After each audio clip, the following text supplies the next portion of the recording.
Paano kung sabihin ko sa iyo na itong chichirya na to pwedeng makatulong sa iyo para makuha mo na ang protein requirement mo?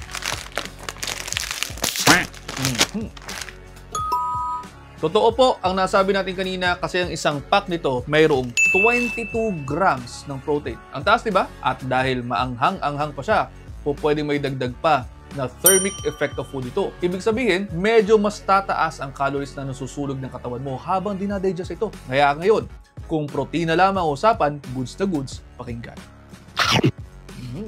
Pero teka lamang mga kapatid, ano nga bang klaseng protina ang makukuha mo rito? Tingnan natin yung nutrition facts. Kasi kasama po ng protina na makukuha ninyong 22 grams dito, 600 milligrams ng sodium halos, at 35 grams ng inyong cholesterol. Mataas nga ang protina, pero mataas din ang risk kung sobra kang kakain nito. At hindi lang naman po lahat ng protein ay equal. Yung galing sa chichirya, sa processed foods, kulang sa iba't ibang nutrients na kinakailangan ng ating katawan. Kaya naman po, mas quality protein ang ating kinakailangan at hindi katulad nito.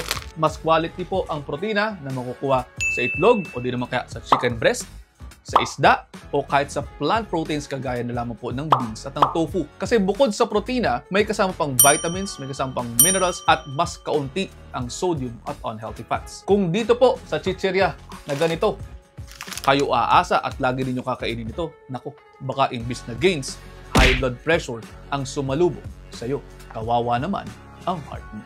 Ang bottom line po natin dito, hindi porke mataas ang protina, automatic healthy na.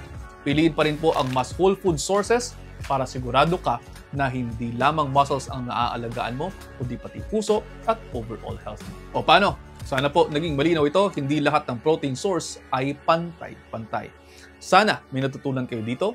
Pakishare po sa inyong mga kaibigan, baka sakaling mas marami pa tayo matulungan. See you ulit sa episode. Ingat!